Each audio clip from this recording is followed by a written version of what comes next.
কাজীজুড়ির AP candidate আমার অঞ্জনা নাথ দিদি, অহংকার দলের মাইনরিটি পরিষদের অর্গানাইজিং সেক্রেটারি আমার কায়ুম, এখানে উপস্থিত ডায়াসিসের উপস্থিত আছেন সবাইকে আমি অশেষ ধন্যবাদ জানাই। আর এখানে উপস্থিত আমার ছোট বড় ভাই এবং বাবারা, আপনাদের সবাইকে আমি অশেষ ধন্যবাদ জানাই যে এত সময় থেকে আপনারা এখানে দাঁড়িয়ে আছেন আর আমি এখানে বসে আছি। তো সেইটা দেখে আমার একটু ভালো লাগলো না। তার উপরে থেকে অনেক কালো করে বৃষ্টি আসছে। আমরা এখানে সবাই এক হয়েছি এক কারণে, পঞ্চায়েত নির্বাচন, ঠিক না? পঞ্চায়েত নির্বাচনের জন্য, যে পঞ্চায়েত নির্বাচন হতে চলেছে 2 তারিখে। আজকে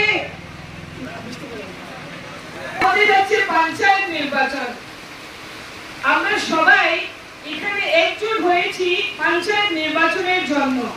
কিন্তু আমি দীর্ঘদিন থেকে দেখে যাচ্ছি যে কংগ্রেস পার্টির প্রার্থীরা বিভিন্ন জায়গায় সোনালী সমষ্টিতে গিয়ে একটা কথা বলছেন, যেটা হচ্ছে ওয়াকফ বোর্ড নিয়ে মুসলিমদেরকে বিভ্রান্ত লাগাচ্ছেন।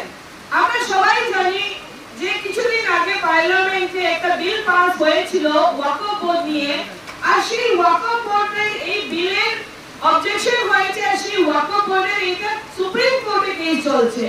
কিন্তু অনেক খুশির কথা, আমাদের যেটা প্রতিবাদ ছিল যে আমাদের ওয়াকফ বোর্ড হচ্ছে গিয়ে মুসলমানের সম্পত্তি আল্লাহর নামে দান করা একটা বোর্ড।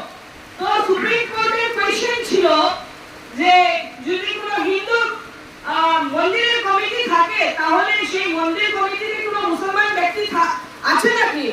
তো সেই জায়গায় গভর্নমেন্ট অ্যাডভোকেট বললো না, যে মন্দিরের কমিটিতে কোনো মুসলমান ব্যক্তি নেই। তাহলে প্রশ্ন হয়েছে যে আমরা কোনো ধরনের সাহায্য এবং সহায়তা ওয়াকফ বোর্ড থেকে পেয়েছি না। সেটা হয়েছে কংগ্রেস বলে যাচ্ছে আপনাদেরকে বিভ্রান্ত লাগানোর জন্য সেই ওয়াকফ বোর্ডের কথাটা আমি ক্লিয়ার করলাম। এখন এসে যাই আমার সোনালী সমষ্টির ভিতরে 75% গরিব মানুষ। সেই গরিব মানুষের এই সমষ্টি, আজকে কথা হয়েছে আমার ঘর লাগে না,